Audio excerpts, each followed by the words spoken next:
Hello students, last video में हमने short run supply curve of firm and industry के बारे में पढ़ा था। आज हम पढ़ेंगे long run supply curve of firm and industry under perfect competition, यानी कि पूर्ण प्रतियोगिता में फर्म एवं उद्योग का दीर्घकालीन संतुलन। तो शॉर्ट रन इक्विलिब्रियम हमने पहले पढ़ा, शॉर्ट रन सप्लाई कर्व हमने पहले पढ़ा था। आज हमने long run supply curve firm और इंडस्ट्री का पढ़ना है। तो सबसे पहले हम पढ़ रहे हैं long run supply curve of firm, यानी कि फर्म का दीर्घकालीन पूर्ति वक्र कैसा होता है।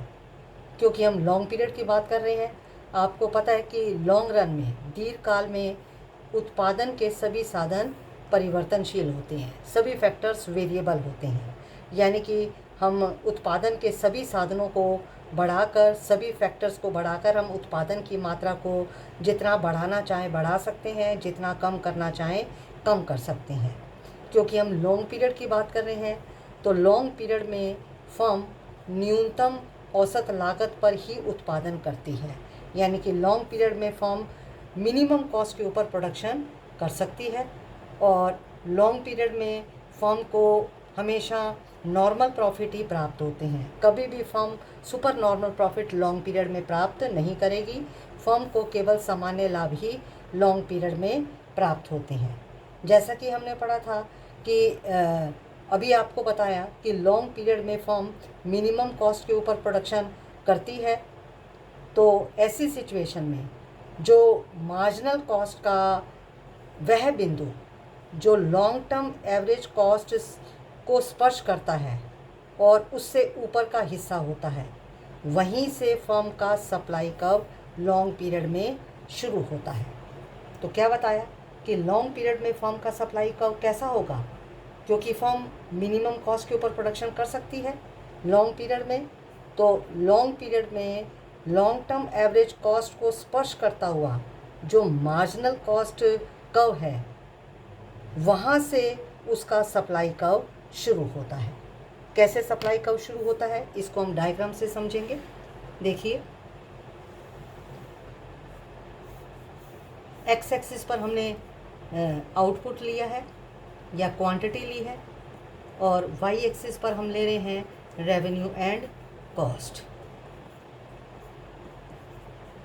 परफेक्ट कंपटीशन की सिचुएशन है। ये लाइन हो गई हमारी average revenue is equal to marginal revenue line. ये हमारी है मार्जिनल कॉस्ट। इसको लॉन्ग, क्योंकि हम लॉन्ग पीरियड की बात कर रहे हैं, तो ये लॉन्ग टर्म मार्जिनल कॉस्ट का हो गया। इक्विलिब्रियम कहाँ पर होगा, जहाँ ये मार्जिनल कॉस्ट मार्जिनल रेवेन्यू को कट करेगा। मार्जिनल कॉस्ट मार्जिनल रेवेन्यू को यहाँ कट कर रही है, ये इक्विलिब्रियम का पॉइंट हो गया। यहाँ से नीचे लाइन डाल दी, ओ क्यू प्रोडक्शन हो गया। ओ क्यू प्रोडक्शन की कीमत ओ पी हो गई। अब लॉन्ग पीरियड में मैंने आपको बताया कि फर्म कभी भी सुपर नॉर्मल प्रॉफिट प्राप्त नहीं कर सकती है, फर्म को केवल नॉर्मल प्रॉफिट ही होंगे। तो नॉर्मल प्रॉफिट कब होते हैं, आपको पता है कि नॉर्मल प्रॉफिट कब होते हैं। नॉर्मल प्रॉफिट तब होते हैं जब जब आपकी जो एवरेज रेवेन्यू और एवरेज कॉस्ट दोनों बराबर होती है। ओ क्यू प्रोडक्शन करने पर आप देखो एवरेज रेवेन्यू कितना है। ओ क्यू प्रोडक्शन करने पर ये लाइन एवरेज रेवेन्यू को कहाँ कट कर रही है, इस ई पॉइंट पे कट कर रही है। यानी कि एवरेज रेवेन्यू हमारा कितना है, ई क्यू है। इस ओ क्यू प्रोडक्शन करने पर एवरेज कॉस्ट ये भी इतनी होनी चाहिए। तो जो हमें एवरेज कॉस्ट का डालना है, इसी पॉइंट के ऊपर डालना है। इस पॉइंट को टच करता हुआ हमने लॉन्ग टर्म एवरेज कॉस्ट का ड्रॉ कर लिया। ठीक है, तो एवरेज ओ क्यू प्रोडक्शन करने की एवरेज कॉस्ट भी हमारी कितनी है, ई क्यू है। यानी कि दोनों बराबर है, क्योंकि एवरेज रेवेन्यू एवरेज कॉस्ट दोनों ई क्यू है। तो हम कहेंगे कि फर्म को नॉर्मल प्रॉफिट प्राप्त हो रहे हैं।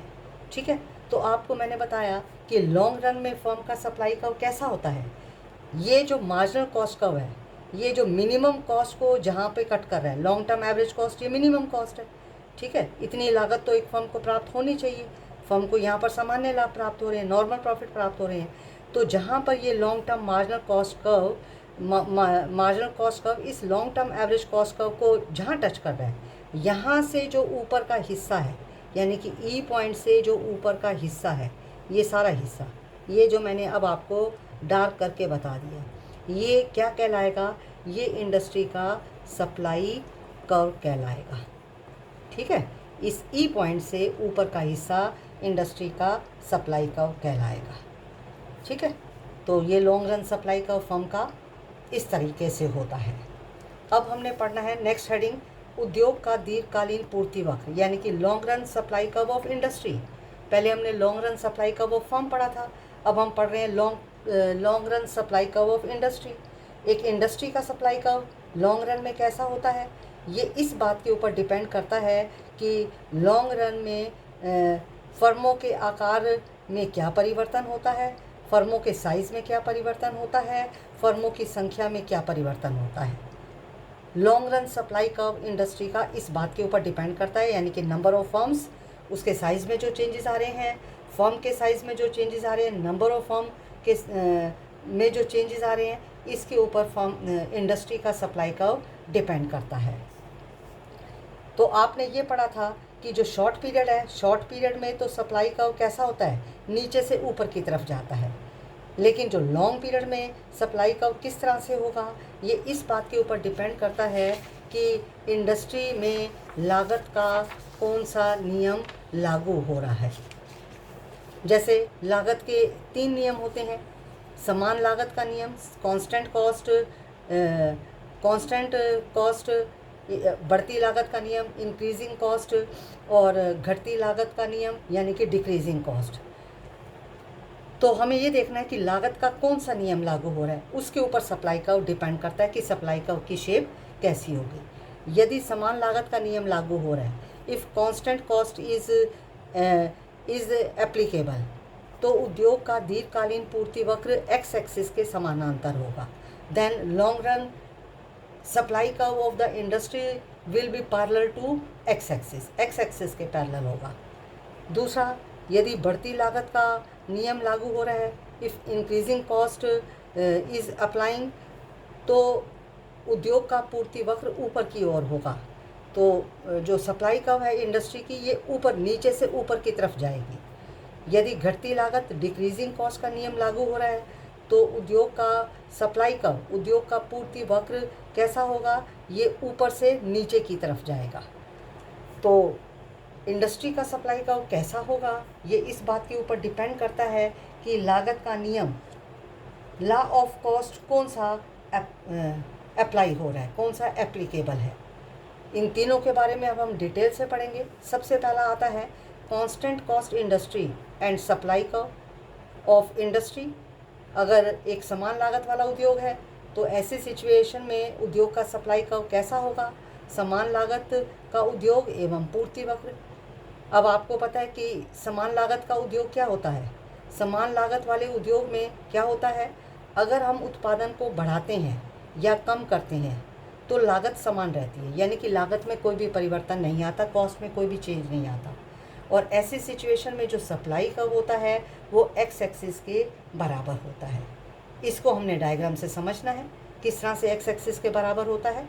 2 डायग्राम बनाने हैं, एक फर्म का डायग्राम बनाना है, एक इंडस्ट्री का डायग्राम बनाना है। तो सबसे पहले हम इंडस्ट्री का डायग्राम बनाएंगे।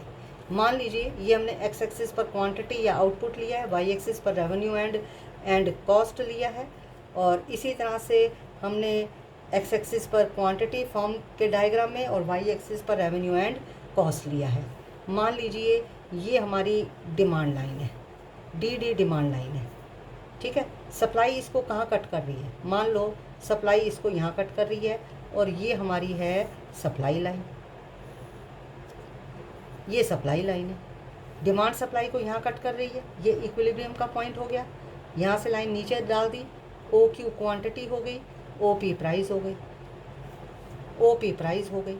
इसी लाइन को हमने क्या करना है, आगे की तरफ हमने एक्सटेंड कर देना है, फर्म के लिए एक्सटेंड कर देना है।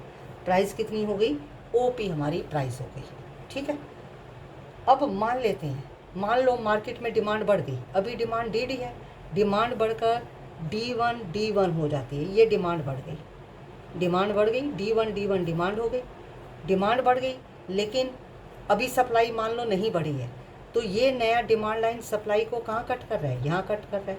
ये नया इक्विलिब्रियम का पॉइंट हो गया। जब डिमांड बढ़ गई लेकिन सप्लाई नहीं बढ़ी तो कीमत बढ़ेगी, कीमत बढ़कर क्या हो जाएगी, OP1 हो जाएगी। ठीक है, कीमत बढ़कर क्या हो जाएगी, कीमत बढ़कर OP1 हो जाएगी। ठीक है, ये लाइन हमने आगे एक्सटेंड कर दी, OP1 कीमत होगी। पहले हमने क्या करना है, ये लाइन थोड़ी टेढ़ी हो गई है, इसको हम पहले सीधा कर लें।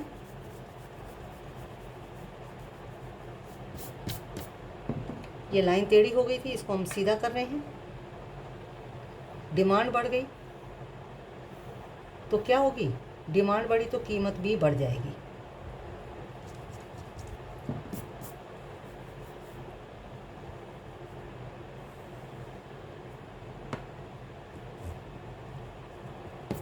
डिमांड बढ़ गई तो कीमत भी हमारी बढ़ गई। ठीक है, पहले डिमांड और सप्लाई थी, तो ऐसी सिचुएशन में क्या था, ऐसी सिचुएशन में हमने इसी के ऊपर हमने क्या करना है, एक क्योंकि लॉन्ग टर्म पीरियड है, इसी पर हमने क्या करना है, इसी पर सामान्य लाभ नॉर्मल प्रॉफिट का डायग्राम बना देना है।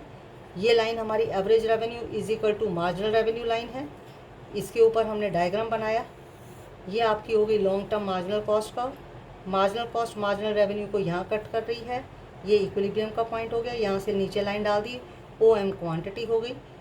क्योंकि लॉन्ग टर्म पीरियड है, फर्म को सामान्य लाभ प्राप्त होंगे, सामान्य लाभ में क्या होगा, OM क्वांटिटी है, ये इक्विलिब्रियम का पॉइंट है। सामान्य लाभ कितने होंगे, जब एवरेज रेवेन्यू और एवरेज कॉस्ट दोनों बराबर होंगी, average revenue is equal to average cost, जब ये दोनों बराबर होंगी तो हम कहेंगे कि सामान्य लाभ यानी कि नॉर्मल प्रॉफिट है, नॉर्मल प्रॉफिट है। ठीक है, तो इसी के ऊपर हमने क्या करना है, OM प्रोडक्शन करने पर एवरेज रेवेन्यू कितनी है, ये लाइन एवरेज रेवेन्यू को कहाँ कट कर रही है, यहाँ कट कर रही है। एवरेज रेवेन्यू कितनी है हमारी, EQ है। अब OM प्रोडक्शन करने पर एवरेज कॉस्ट कितनी है, वो भी EM होनी चाहिए, इसीलिए इसी के ऊपर आपने लॉन्ग टर्म एवरेज कॉस्ट का बना लिया। इसी के ऊपर हम क्या करेंगे, क्योंकि लॉन्ग पीरियड में लॉन्ग टर्म एवरेज कॉस्ट का, शॉर्ट टर्म एवरेज कॉस्ट का दोनों बराबर होते हैं, इसी पे शॉर्ट टर्म एवरेज कॉस्ट बना लिए। तो OM प्रोडक्शन करने की एवरेज कॉस्ट कितनी है, वो भी कितनी है, वो भी EM है, यानी कि ये दोनों बराबर हैं, इसका मतलब है कि नॉर्मल प्रॉफिट हमें मिल रहे हैं। ठीक है, अब मान लो डिमांड बढ़ गई, अभी सप्लाई तो बढ़ी नहीं है, तो वस्तु की कीमत, ये नई डिमांड सप्लाई को जहाँ कट कर रही है, तो ये लाइन आपने आगे एक्सटेंड कर दी, प्राइस OP था, OP से बढ़कर OP1 हो जाएगा। प्राइस, यही लाइन आपने आगे एक्सटेंड कर दी फर्म की, प्राइस OP से बढ़कर OP1 हो गया। ठीक है, कीमत बढ़ गई, कीमत बढ़ेगी तो ऐसी सिचुएशन में क्या होगा, फर्मों को सुपर नॉर्मल प्रॉफिट होंगे। कैसे सुपर नॉर्मल प्रॉफिट होंगे, ये लाइन हमारी नई एवरेज रेवेन्यू, ये नई average revenue 1 is equal to marginal revenue 1 line है। Average revenue 1 is equal to marginal revenue 1, नई एवरेज रेवेन्यू और मार्जिनल रेवेन्यू लाइन है। Average revenue 1 is equal to marginal revenue 1, ये नई लाइन है। ठीक है, ये average revenue is equal to marginal revenue, ये average revenue 1 is equal to marginal revenue 1, ये नई लाइन है। अब ये मार्जिनल कॉस्ट को कहाँ कट कर रही है, यहाँ कट कर रही है। ठीक है, नया इक्विलिब्रियम का पॉइंट हो गया, ये E1 हो गया। ठीक है, अब यहाँ से लाइन नीचे डाल दी आपने, तो प्रोडक्शन कितना हो गया, OM से बढ़कर ON हो गया। ठीक है, ON प्रोडक्शन करने की एवरेज कॉस्ट कितनी आ रही है, ये कॉस्ट, ये लाइन एवरेज कॉस्ट को कहाँ कट कर रही है, यहाँ कट कर रही है, यानी कि एवरेज कॉस्ट आ रही है BN, और एवरेज रेवेन्यू कितना है, ये लाइन एवरेज रेवेन्यू को कहाँ कट कर रही है, यहाँ कट कर रही है, यानी कि एवरेज रेवेन्यू कितना हो गया AN, और एवरेज कॉस्ट कितनी है BN। ठीक है, तो एवरेज रेवेन्यू एवरेज कॉस्ट से कितना ज़्यादा है, AB ज़्यादा है, यानी कि जब ON प्रोडक्शन हो रहा है तो सुपर नॉर्मल प्रॉफिट कितने हैं, एट, यहाँ लिख देते हैं, at ON production, ON production के ऊपर सुपर नॉर्मल प्रॉफिट है, super normal profit is equal to AB। इस सुपर नॉर्मल प्रॉफिट से आकर्षित होकर, अट्रैक्ट होकर और फर्में मार्केट में आएंगी। जब और फर्में मार्केट में आएंगी, सप्लाई बढ़ेगी, सप्लाई बढ़ेगी तो कीमत फिर से कम हो जाएगी। अब हमने, क्योंकि फर्में और मार्केट में आएंगी, सप्लाई को बढ़ाना है, तो ये सप्लाई लाइन हमें आगे की तरफ एक्सटेंड करनी है। जब सप्लाई बढ़ती है तो सप्लाई लाइन आगे की तरफ आती है, जब सप्लाई कम होती है तो सप्लाई लाइन पीछे की तरफ जाती है। अब हमने सप्लाई लाइन आगे डालनी है। आगे कहाँ डालें, क्योंकि हमारी कांस्टेंट कॉस्ट इंडस्ट्री है, तो कांस्टेंट कॉस्ट इंडस्ट्री में कीमत उतनी ही रहेगी जितनी पहले है। ओपी कीमत शुरू में थी तो उतनी ही रहेगी, इसलिए आप ये क्या करो, इस ओपी कीमत को पहले आगे एक्सटेंड कर दो। ठीक है, यही हमारा लॉन्ग टर्म सप्लाई कब होगा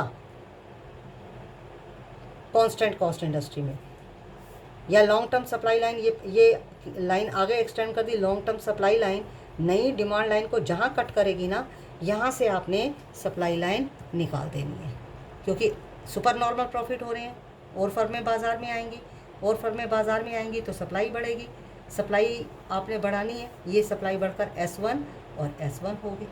ठीक है, तो ये लाइन बाद में डालिए और ये लॉन्ग टर्म सप्लाई लाइन पहले डाल दीजिए।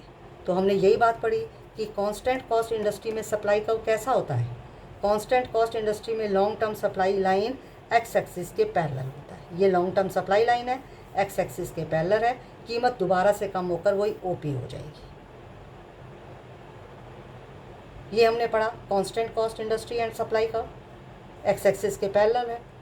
अब दूसरा हमने पढ़ना है, नेक्स्ट हमने हेडिंग पढ़ना है घटती लागत वाले उद्योग और पूर्ति वक्र, decreasing cost industry and supply curve. घटती लागत वाले उद्योग में सप्लाई कर्व यानी कि पूर्ति वक्र किस तरह से होता है।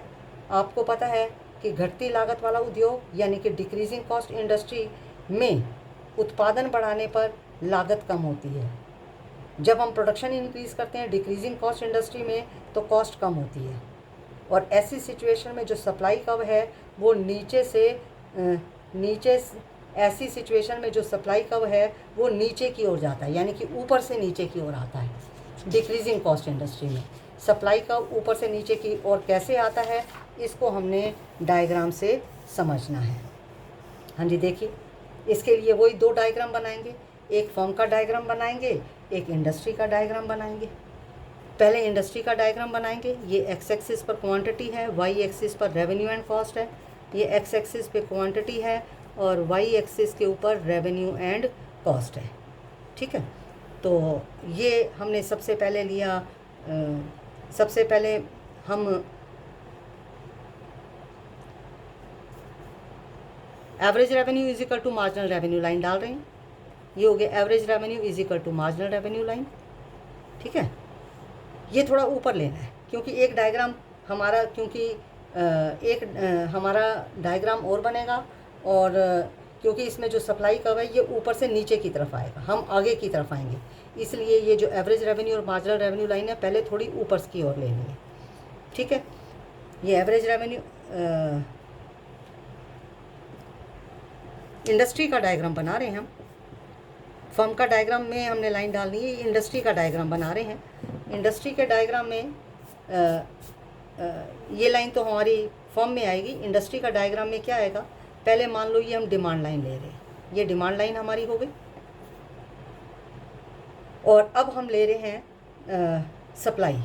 मान लेते हैं सप्लाई थोड़ा सेंटर से ऊपर लेनी है, मान लो ये हो गई हमारी सप्लाई लाइन।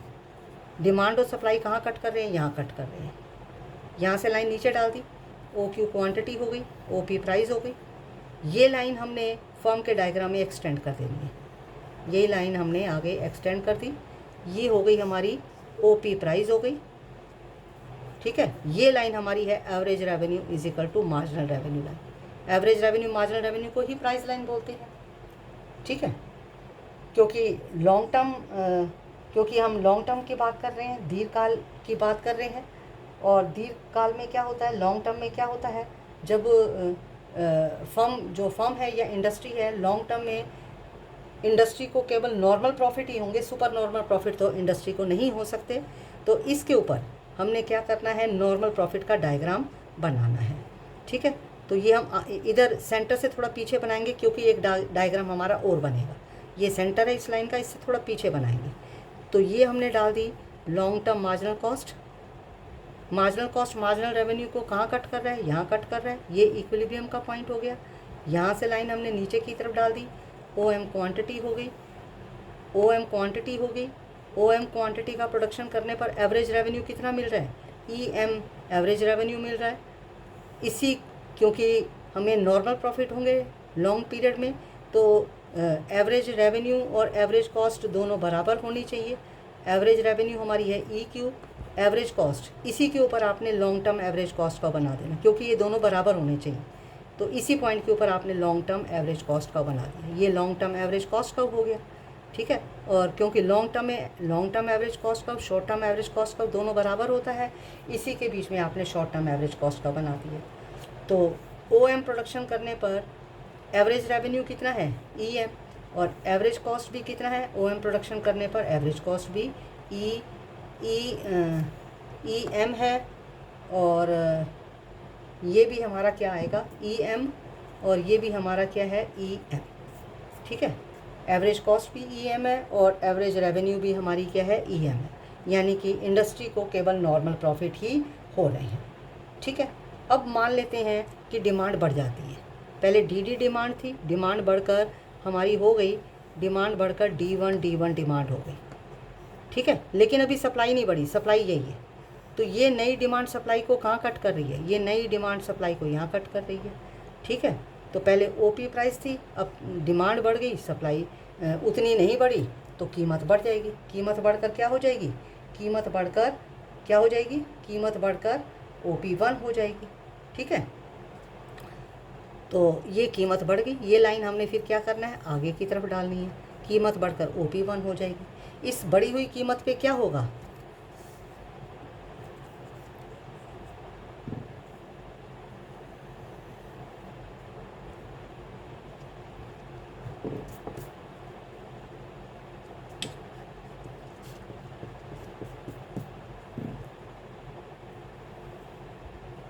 कीमत बढ़कर OP1 हो जाएगी।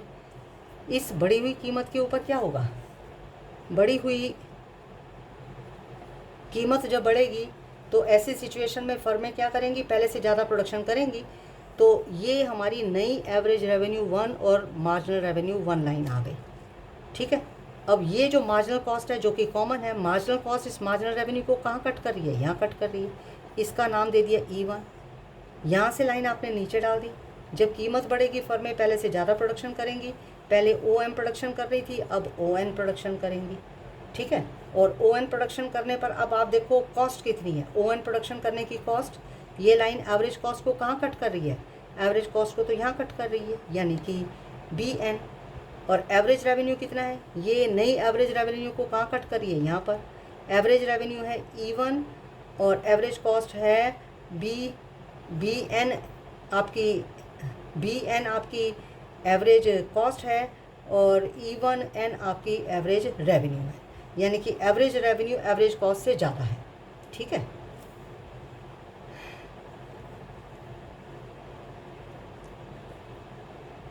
एट OP1 प्राइस, जब कीमत OP1 हो जाती है, एवरेज रेवेन्यू कितनी है, average revenue is equal to, अब यहाँ देखें एवरेज रेवेन्यू कितना है, E1 और N, और एवरेज कॉस्ट हमारी कितनी है, ये लाइन एवरेज कॉस्ट को यहीं कट कर रही है, एवरेज कॉस्ट लाइन तो सेम है, यानी कि BN।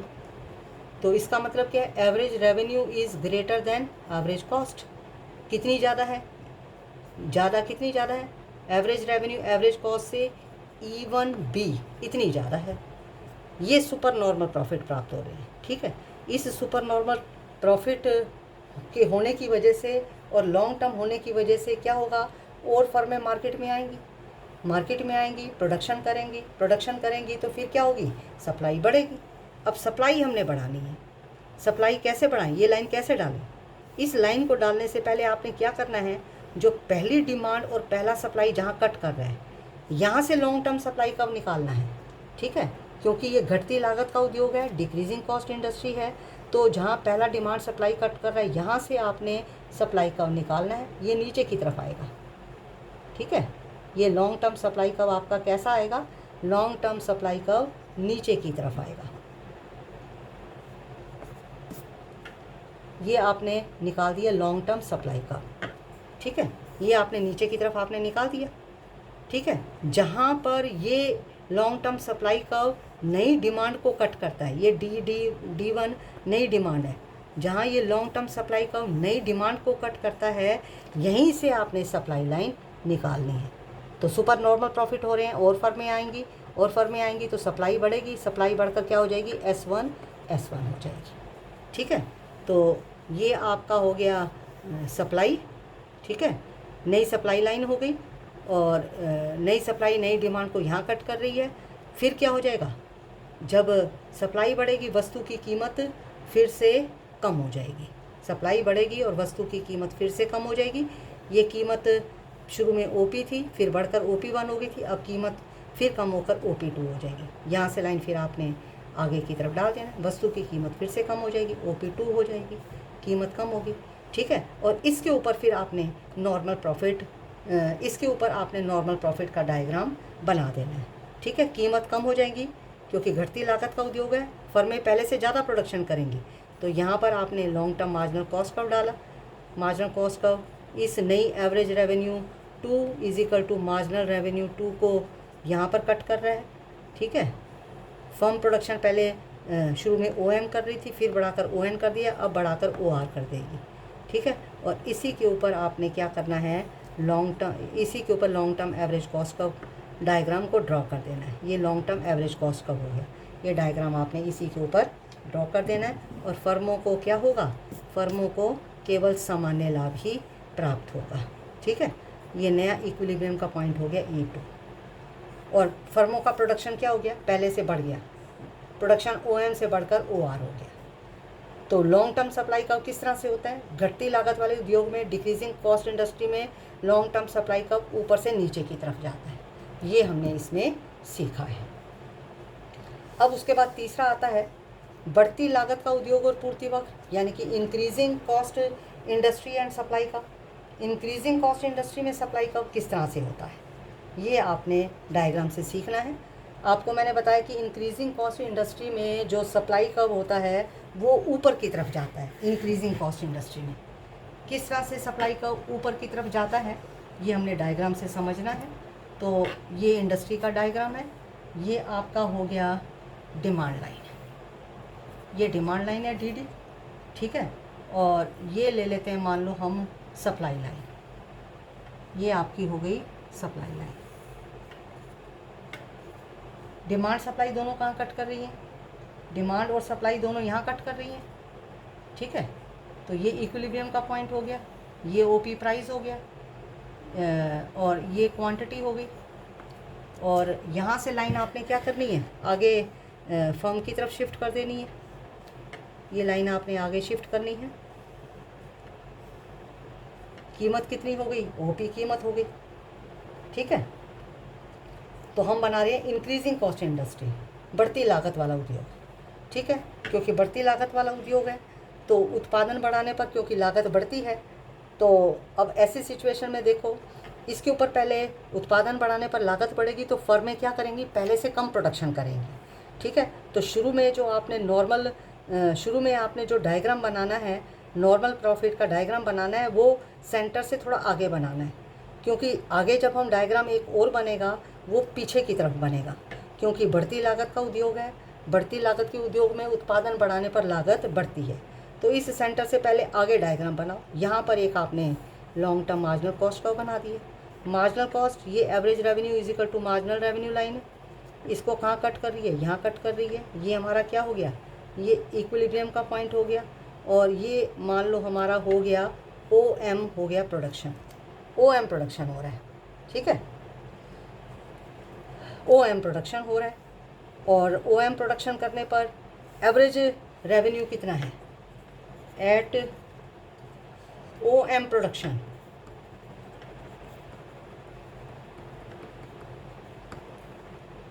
Average revenue = EM। OM production करने पर एवरेज कॉस्ट कितनी है, एवरेज कॉस्ट भी, क्योंकि नॉर्मल प्रॉफिट होंगे तो एवरेज कॉस्ट भी हमारी कितनी होगी, एवरेज कॉस्ट भी EM होगी। ये आपका हो गया लॉन्ग टर्म एवरेज कॉस्ट, क्योंकि लॉन्ग टर्म की बात कर रहे हैं, लॉन्ग टर्म में फर्म को केवल नॉर्मल प्रॉफिट ही होंगे। ठीक है, तो एवरेज कॉस्ट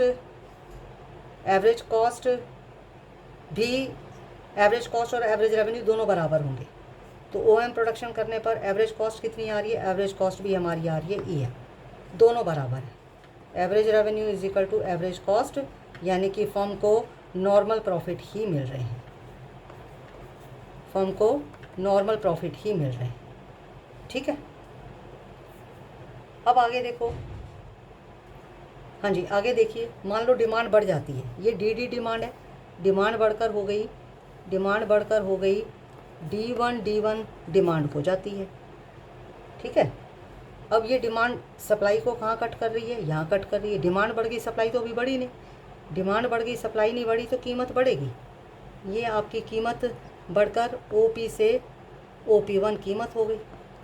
इस लाइन को आपने आगे की तरफ एक्सटेंड कर दिया, कीमत बढ़कर क्या हो जाएगी, कीमत और बढ़ जाएगी, तो कीमत बढ़ गई, OP से बढ़कर OP1 हो गई। ये लाइन आपने क्या करनी है, आगे की तरफ एक्सटेंड कर देनी है। ये आपकी हो गई कीमत OP1, कीमत बढ़कर OP1 हो गई। ठीक है, डिमांड बढ़ गई है, सप्लाई नहीं बढ़ी। जब डिमांड बढ़ जाए, सप्लाई नहीं बढ़े, तो ऐसी सिचुएशन में क्या होगा, फर्मों को असमान्य लाभ होगा। ये जो हमारी लाइन है, ये नई लाइन हमारी, ये नई average revenue 1 is equal to marginal revenue 1 line है। ये मार्जिनल कॉस्ट एवरेज रेवेन्यू 1 को average revenue 1 is equal to marginal revenue 1, यानी कि ये मार्जिनल कॉस्ट मार्जिनल रेवेन्यू को कहाँ कट कर रहा है, यहाँ कट कर रहा है। ठीक है, इसका नाम मान लो हमने दे दिया A। ठीक है, तो यहाँ से लाइन आप नीचे डाल दोगे। जब डिमांड बढ़ जाएगी, सप्लाई नहीं बढ़ेगी, तो ऐसी सिचुएशन में फर्में क्या करेंगी, पहले से ज़्यादा प्रोडक्शन करेंगी। शुरू में OM प्रोडक्शन है, प्रोडक्शन बढ़कर OM से ON हो गया। ठीक है, अब ON प्रोडक्शन कर रहे हैं, तो ON प्रोडक्शन की एवरेज कॉस्ट कितनी है, ये लाइन एवरेज कॉस्ट को कहाँ कट कर रही है, यहाँ कट कर रही है। मान लो इसका नाम दे दिया B। ठीक है, तो ये हो गया एट ON प्रोडक्शन। जब ON प्रोडक्शन होता है, average cost at ON production, average cost is equal to BN, और एवरेज रेवेन्यू कितना हो रहा है, ये लाइन एवरेज रेवेन्यू को ऊपर कट कर रही है।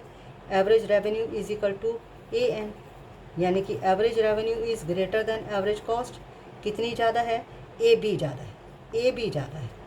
ये AB हमारे क्या कहलाएंगे, ये AB सुपर नॉर्मल प्रॉफिट कहलाएंगे। ये सुपर नॉर्मल प्रॉफिट है। जब फर्मों को सुपर नॉर्मल प्रॉफिट होगा, और फर्में मार्केट में आएंगी, और फर्में मार्केट में आएंगी, सप्लाई बढ़ेगी। अब हम सप्लाई को हमने बढ़ाना है, सप्लाई को हम किस तरीके से, नहीं, और फर्में मार्केट में आएंगी तो सप्लाई बढ़ेगी, क्योंकि ये बढ़ती लागत का उद्योग है।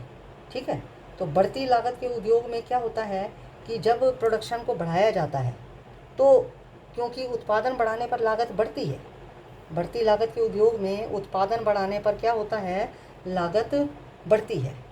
ठीक है, तो ऐसी सिचुएशन में जब सप्लाई बढ़ेगी, लागत बढ़ेगी, तो जो लॉन्ग टर्म सप्लाई का वो हमारा बनेगा, वो कैसा बनेगा, उसको देखो। ये जो पहली डिमांड है और जो पहली सप्लाई है, ये जहाँ कट कर रही है, ठीक है, यहाँ से आपने लॉन्ग टर्म सप्लाई का वो पहले निकालना है, फिर सप्लाई को बढ़ाना है, तो यहाँ से निकालना है। बढ़ती लागत वाले उद्योग में क्या होगा, बढ़ती लागत वाले उद्योग में सप्लाई बढ़ाने पर क्या होगा, लागत बढ़ेगी। ठीक है, तो ये डिमांड और सप्लाई पहला जहाँ कट कर रहा है, यहाँ से आपने निकालना है। ये आपका लॉन्ग टर्म सप्लाई का ऐसे जाएगा। तो जहाँ पर ये नई डिमांड इस सप्लाई को जहाँ कट कर रही है, यहाँ कट कर रही है ना, तो यहाँ से आपने सप्लाई लाइन निकालनी है। ठीक है, क्योंकि और फर्में मार्केट में आएंगी तो सप्लाई बढ़ेगी। तो सप्लाई कैसे बढ़ानी है, ये आपने इस तरह से सप्लाई को बढ़ा देना है। ये नई सप्लाई लाइन आ गई। नया डिमांड नई सप्लाई कहाँ कट कर रहे हैं, ये इक्विलिब्रियम का पॉइंट हो गया। ठीक है, तो यहाँ से आपने लाइन आगे की तरफ निकाल देनी है। ठीक है, यहाँ से लाइन आगे की तरफ निकाल देनी है। कीमत शुरू में OP थी, फिर OP1 हो गई। सुपर नॉर्मल प्रॉफिट हो रहे हैं, क्योंकि बढ़ती लागत का उद्योग है। अगर फर्में प्रोडक्शन बढ़ाएंगी तो लागत सुपर नॉर्मल प्रॉफिट जितना हो रहा है उससे तो कम होगी, लेकिन शुरू में जो कॉस्ट OP है उससे ज़्यादा होगी। अब कीमत कितनी हो जाएगी, OP2 हो जाएगी। और क्योंकि बढ़ती लागत का उद्योग है, तो फर्में क्या करेंगी, पहले से कम प्रोडक्शन करेंगी। शुरू में प्रोडक्शन था OM, इससे कम प्रोडक्शन करेंगे, यानी कि पीछे की तरफ लेके आना है। अब ये जो लाइन आपकी आई है, ये नई आपकी एवरेज रेवेन्यू और मार्जिनल रेवेन्यू आई है, इसके ऊपर आपने नॉर्मल प्रॉफिट का डायग्राम बना देना है। ये आपका हो गया long term marginal cost curve, ठीक है। ये इक्विलिब्रियम का पॉइंट हो गया और ये इक्विलिब्रियम का पॉइंट हो गया। और फर्म में प्रोडक्शन कितना करेंगी, पहले OM प्रोडक्शन कर रही थी, फिर ON कर दिया था, सुपर नॉर्मल प्रॉफिट हो रहा था। अब क्योंकि बढ़ती लागत का उद्योग है, इंक्रीजिंग कॉस्ट इंडस्ट्री है, तो प्रोडक्शन पहले से कम करेंगी। OM से प्रोडक्शन कम करके OR कर दिया, यानी कि प्रोडक्शन पहले से कम हो गया। इसके ऊपर नॉर्मल प्रॉफिट का डायग्राम बना दो, ठीक है। और इसके ऊपर नॉर्मल प्रॉफिट का डायग्राम बनाने के लिए इसी के ऊपर आपने long term average cost curve बना दिया, ठीक है। और इसी के ऊपर अगर आप बनाना चाहो तो इसी के ऊपर आप short term average cost curve भी डाल दो। Long term average cost curve डाल दिया और इसी के ऊपर आप शॉर्ट टर्म, ये E पॉइंट हो गया, और इसी के ऊपर आप short term average cost curve डाल दो, ठीक है। ये long term average cost curve है, ये short term average cost curve है,